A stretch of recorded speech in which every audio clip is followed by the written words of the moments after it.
Hello friends, welcome to Mahi's சமையல். இன்னைக்கு நம்ம கிச்சன்ல பார்க்க போற ரெசிபி மசாலா கொழுக்கட்டை. இந்த மசாலா கொழுக்கட்டை டீ காஃபியோட ஒரு சூப்பரான காம்பினேஷன். இப்போ இதை எப்படி செய்யலாம்னு பார்க்கலாம் வாங்க. இதுக்கு ஃபர்ஸ்ட் நம்ம மாவு பிசைஞ்சு வச்சிடலாம். நான் 1 கப் பச்சரிசி மாவு எடுத்திருக்கேன். இதில் நம்ம தேவையான அளவு உப்பு சேர்த்துக்கலாம். அதுக்கப்புறமா இது நல்லா சாஃப்ட் ஆகிறதுக்கு 1 டேபிள் ஸ்பூன் எண்ணெய் விட்டுக்கலாம். இப்போ இதை நல்லா மிக்ஸ் பண்ணிடுங்க. மிக்ஸ் பண்ணிட்டு நல்லா ஹாட் வாட்டர் ஊற்றி நல்லா பிணைஞ்சு வச்சுக்கோங்க.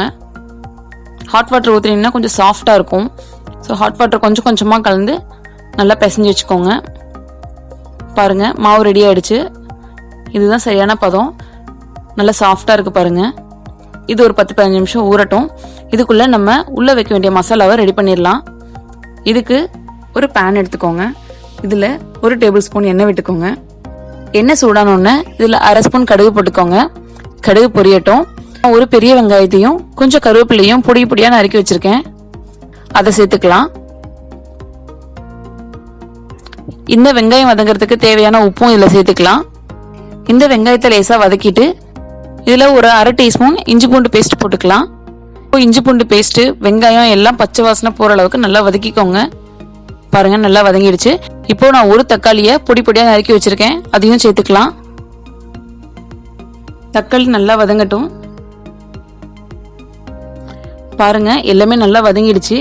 இப்போ இதில் 1/4 teaspoon garam masala, 1 teaspoon chilli powder, அப்புறம் கொஞ்சமாக சோம்புத்தூள் சேர்த்துக்கலாம். உங்ககிட்ட சோம்புத்தூள் இல்லைன்னா நம்ம கடுகு போடுறப்பவே சோம்பு சேர்த்து வதக்கினா போதும். நான் ஏற்கனவே வறுத்து அரைச்சி வச்சிருக்கனால சோம்புத்தூளாக சேர்த்துக்கிட்டேன். இந்த மசாலா வாசனை எல்லாமே நல்லா போகிற அளவுக்கு வதக்கிக்கோங்க. கரம் மசாலா கொஞ்சம் கூட வதங்கணும், அப்போதான் அதோட ஸ்மெல் இருக்காது.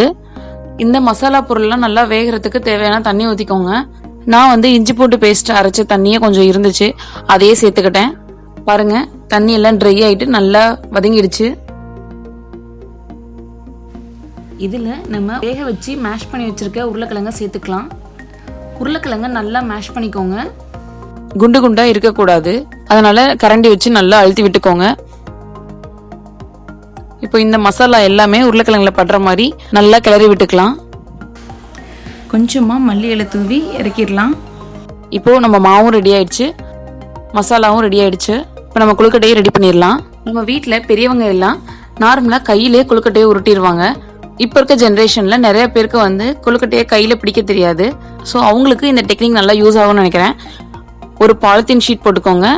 இதில் லைட்டாக எண்ணெய் தடவிட்டு தேவையான அளவு மாவு எடுத்து வச்சு இதை கவர் பண்ணிட்டு இது மேலே ஒரு ரவுண்டான எந்த பாத்திரம் இருந்தாலும் அதை வச்சு இப்படி அழுத்தினீங்கன்னா கரெக்டான ரவுண்ட் ஷேப்பில் வந்துடும். நம்ம சப்பாத்தி கட்டையில் தேய்ச்சோம்னா இந்த ரவுண்ட் ஷேப் கிடைக்காது.